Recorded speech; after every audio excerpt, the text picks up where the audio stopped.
31/12/2025 اخر فيديو في السنه، وحبيت ان انا اعمله عشان لما هاجي هنزله بغرض ان هو يبقى نهايه السنه، ومع كل نهايه سنه وبصور فيديو وبقول انا وصلت لفين.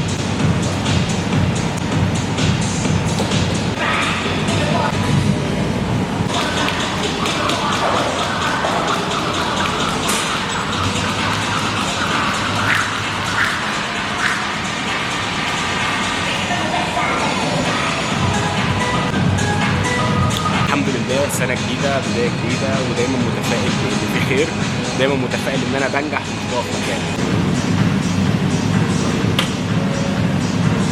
السنة اللي فاتت عديت على حاجات كتير حلوة، اتعلمت كتير. مفيش سنة الا لما تعدي عليك لما تكون اتعلمت الحاجة اللي بتغلط فيها وتتعلم منها. ما ينفعش تعدي من غير ما تفهم انت ليه غلطت.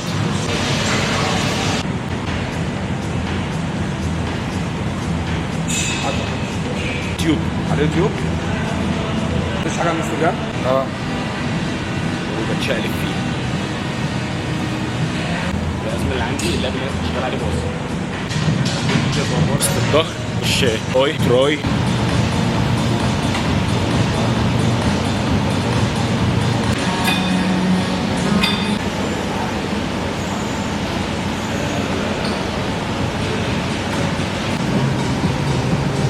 ينفع. خلصت نيتو. ده ممكن نقول ان احنا طلعنا بيه 2025 يعني، بس انا نخش بوضع احسن، بصحه احسن، تفكير احسن، حياه احسن، وفي الاول وفي الاخر الحمد لله على كل شيء. يا صباح الفل، عدنا اليكم من جديد. احنا النهارده في السنه الجديده، النهارده 2/1 يوم الجمعه 2026. كان يوم 31 الفلوج كان ينزل، ولكن خلصت شغل ورحت نمت. حتى تاني يوم 1 فضلت نايم وقمت خلصت كام شغل كده.